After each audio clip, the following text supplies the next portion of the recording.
नमस्कार दर्शक मित्रों, यह वीडियो में विद्या प्राप्ति के लिए कुछ मित्रों के द्वारा फोन किया गया, पूछा गया।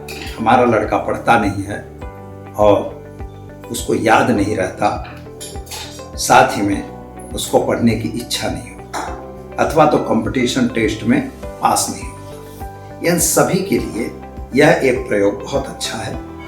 विद्या प्राप्ति कैसे होती है ज्योतिष के हिसाब से हम जानेंगे, लेकिन आपने अगर वीडियो को लाइक करना भूल गए हैं तो जरूर कर दीजिए, साथ ही में इसे शेयर भी करिए अपने मित्रों में और कमेंट जरूर हमें भेजिए ताकि हमें पता लगे कि आपको यह कैसा लगा। और चैनल में अगर आप पहली बार जुड़ रहे हैं तो उसे सब्सक्राइब करना बिल्कुल न भूलिए। साथ ही में आप एक बात और कर सकते हैं, आपके अगर सवाल हैं तो हमें टेलीफोन नंबर पर, नीचे दिए गए नंबर पर मोबाइल पर आप संपर्क भी कर सकते हैं और इसके साथ ही साथ आप हमें एक उसमें आपकी डिटेल भेजकर और जानकारी प्राप्त कर सकते हैं।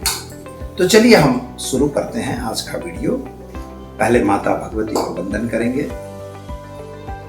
नत्वा सरस्वतीं देवीं शुद्ध्यां पुण्यां करोम्यहम् विद्यायां प्रवेशाय और महासरस्वती वंदितां। सरस्वती को वंदन करते हैं। शुक्लां ब्रह्म विचार सार परमा माद्यां जगत व्यापिनीं वीणा पुस्तक धारणीं अभयदां जाड्यान्धकारापहां वंदे स्फाटिक मालिकां विदधि पद्मासने संस्थितां वंदे तां परमेश्वरीं भगवतीं बुद्धिं प्रदां शारदां। माता शारदा को वंदन कर यानी मां सरस्वती को वंदन करके हम प्रारंभ करते हैं। पहले तो विद्यार्थी कैसे होने चाहिए, तो एक शास्त्र में वर्णन मिला हुआ है कि अल्पाहारी गृह त्यागी, अल्पाहारी होना चाहिए, घर को त्याग यानी घरेलू बात विवादों में पढ़ना नहीं चाहिए उसको। काक चेष्टा वकध्यानम, कौवे की तरह उसकी चेष्टा होनी चाहिए और बगले की तरह उसका ध्यान होना चाहिए। काक चेष्टा वकध्यानम श्वान निद्रा तथैव च, ऐसा श्वान की तरह निद्रा यानी कुत्ते की तरह निद्रा होनी चाहिए। बच्चे को, विद्यार्थी को बोल दिया भाई आकाश तो उठो, मतलब उठो, उसको 2 मिनट में उठ जाना चाहिए। और अगर नहीं उठ रहा तो आलसी विद्यार्थी है, विद्यार्थी नहीं है। और अल्पाहारी, कम खाने वाला होना चाहिए। कम क्यों खाना? क्योंकि सजाग है, उसको अपनी कैरियर बढ़ाना है। तो यह विद्यार्थियों के 5 लक्षण दिए गए हैं। इन 5 लक्षणों में से प्राप्त विद्यार्थी आगे बढ़ते हैं। जब उनकी जन्म पत्री देखी जाती है तो विद्यार्थियों के लिए सबसे प्रथम लग्न देखा जाता है। लग्न का मतलब उनका मन, वचन, विचार, उनके दिमाग की स्थिति। तो लग्न से आप यह चीज जान सकते हैं। अगर लग्न मजबूत है और लग्नेश भी मजबूत है, लग्नेश पर शुभ ग्रहों की दृष्टि पड़ रही है, तो निश्चित तौर पर वह बालक पढ़ने में आगे जाएगा, मेधावी होगा।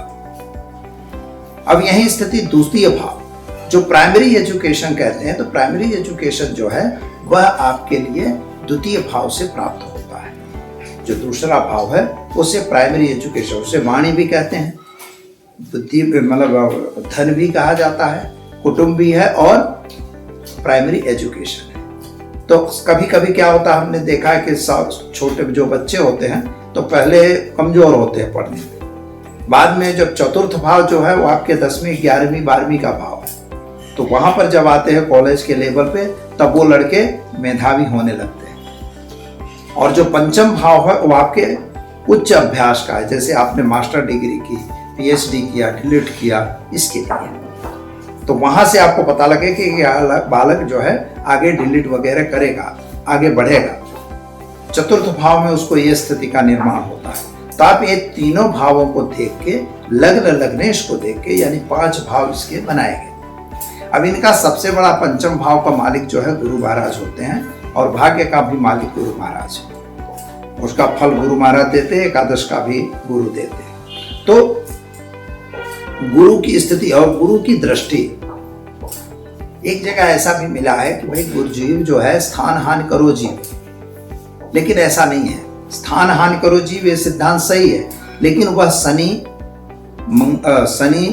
राहु, केतु या सूर्य में नहीं, शनि राहु केतु इन ग्रहों में अगर है, नीच के ग्रहों में अथवा खुद नीच के ग्रह में बैठे हैं, तब वह ऐसी इफेक्ट देते हैं, बाकी नहीं देते। यह आपको थोड़ा समझ के चलना हो। फिर अब बात दूसरी करते हैं, अब तो विद्यार्थी के बारे में बात कर रहे हैं। तो जो अगर विद्यार्थी के चतुर्थ की दशा चलती हो, चतुर्थेश की दशा अंतरदशा हो, उसके साथ अगर उसके द्वितीयेश की दशा अंतरदशा मिल जाती है, लग्नेश की दशा अंतरदशा है, पंचमेश की दशा अंतरदशा है, और इन दशाओं में लड़कों को पढ़ने का चांस मिलेगा।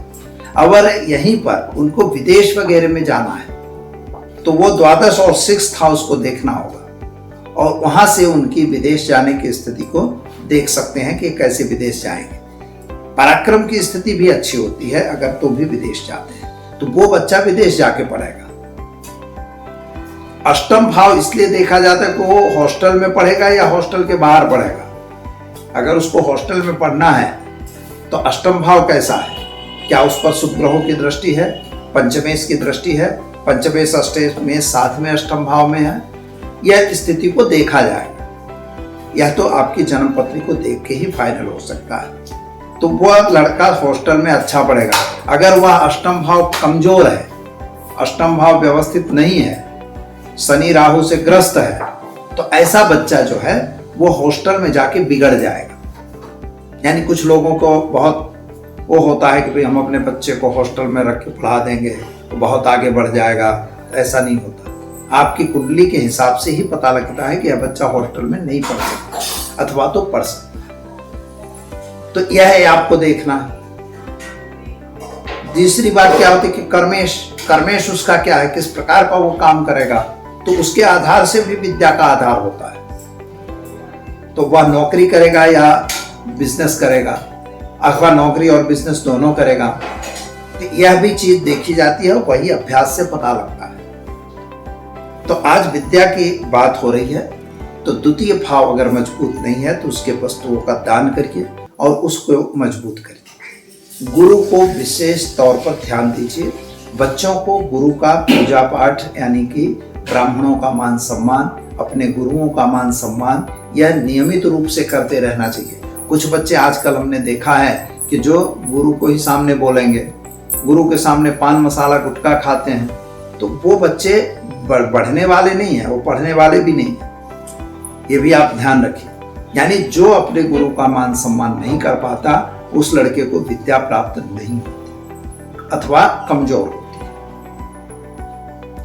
चतुर्थ भाव को मजबूत करिए। चतुर्थ भाव में माता आती है। माता जो मन का कारक होती है, और माता यानी मन, चंद्रमा। आप क्या खाना चाहेंगे माँ पहले बता देगी। तो यह जो है माता को सम्मान करना। अगर वह लड़का माता का सम्मान नहीं कर पाता तो वह समझिए उस बच्चे का मन स्थिर नहीं होगा, वह हमेशा इधर उधर भटकता रहेगा। तो भटकना नहीं है तो अपनी माँ का सम्मान करो, अपनी माँ को प्रणाम करो। कहीं भी जा रहे हो अपनी माँ को प्रणाम करके आप जाइए, आपके इंटरव्यू में निश्चित सफलता मिलेगी। तो मन को स्थिर करना चंद्रमा का भी प्रयोग किया जाता है। चंद्रमसी नमः वगैरह का जप किया जाता है। आप चंद्रमा से भी यह कर सकते हैं, लेकिन माता का सेवा, जो अपनी हयात माता है, जिसने आपको जन्म दिया है, वही माता आपकी सर्वश्रेष्ठ है, उसका पूजन आपको जरूर करना चाहिए। तो चतुर्थ भाव आपका मजबूत होगा। इसी प्रकार से दसम भाव, वो पिता का भाव, पिता का मान सम्मान करना, उनकी इच्छा को पूर्ण करना, माताओं की इच्छाओं को पूर्ण करना, उनको हमेशा रेगुलर सम्मान देना, उससे आपका मजबूत होगा क्या? सूर्य। जब सूर्य मजबूत होगा तो पावर मजबूत होगा। जब पावर मजबूत होगा तो आप विद्या में अव्वल नंबर ला सकते हैं, आप आगे बढ़ सकते हैं। गुरुओं का मान सम्मान, माता और पिता का मान सम्मान हर विद्यार्थी को करना चाहिए अगर उसको विद्या प्राप्ति करनी है तो। इसके बाद पंचम भाव, मैंने बताया पंचम भाव गुरु का है, तो पंचम भाव का मान सम्मान भी आपको करना होगा, गुरु का भी मान सम्मान करना होगा। और पंचम भाव के जो ग्रह खराब हैं तो उनके लिए पूजा करना या उनका जप करना, उनका तप करना, उनकी वस्तुओं का दान देना। जब यह आप पूरा कंप्लीट करते रहेंगे तो निश्चित तौर पर आपके विद्या में आने वाली अड़चनें दूर। जनरल देखा गया है कि जिस भाव में अगर ग्रहण है, संकट लगा है, शापित लगा है, अंगारक लगा है, वह स्थान टूट जाता है, वह विद्यार्थी फेल होता है। पर फेल होने के बाद अगर आगे वाला ग्रह उसका मजबूत है तो वो आगे जाएगा। तो विद्या प्राप्ति के लिए यह आपको खास तौर पर ज्योतिष के हिसाब से देखना चाहिए कि आपकी कौन सी लाइन है और किस लाइन में आपको जाने से फायदा है। अब आपको जाने से डॉक्टर लाइन में फायदा है, अब आपके पास पैसे नहीं है, तब कैसे जाओ? तो डॉक्टर लाइन नहीं जा रहे तो डॉक्टर से संलग्न कितनी ही लाइनें हैं, उन लाइनों को आप पकड़ सकते हैं और आप उस लाइन में जा सकते हैं।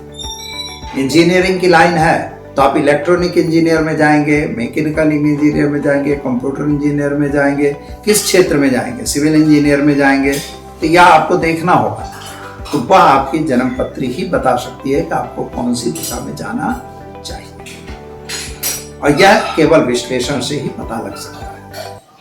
दर्शक मित्रों, एक प्रयोग है, अगर आप करेंगे तो आपके लिए बहुत ही अच्छा फलदायी रहेगा। ओम गण गणपतये नमः सामान्य मंत्र है, विद्यार्थी भी कर सकता है और नहीं अगर छोटा है तो उसके माँ बाप भी कर सकते हैं। विद्या कवच यंत्र भी आता है, उसको भी आप रख सकते हैं। साथ ही में एक चांदी की कटोरी जरूर खरीदनी है, इसमें पैसा लगेगा, और एक केसर, थोड़ी सी केसर लानी है, उसी में दूध और थोड़ी सी केसर डालकर, थोड़ी सी मीठ मिश्री अथवा शक्कर डालकर, और उसी पर ओम ऐं ह्रीं क्लीं सौम सरस्वत्यै नमः इस मंत्र का जप करके अगर वो बच्चे को पिलाया जाएगा तो बच्चा अगर याद नहीं रहता तो उसकी मेधावी शक्ति बढ़ेगी, उसको याददाश्त बढ़ेगी, विद्या में उसकी रुचि लगेगी, और साथ ही में अगर बच्चा नहीं पढ़ता है तो आप समझिए कि विद्या कवच उसको पहना दीजिए। अगर बच्चे छोटे हैं तो जरूर वो पढ़ने लग जाते हैं और उनका विकास जरूर होता है। मित्रों, वीडियो आपको कैसा लगा आप हमें कमेंट बॉक्स में भेजिए, और फोन पर संपर्क करके आप अपने प्रश्नों को हमें पूछ सकते हैं। दीजिए आचार्य दुर्गा प्रसाद शास्त्री को इजाजत।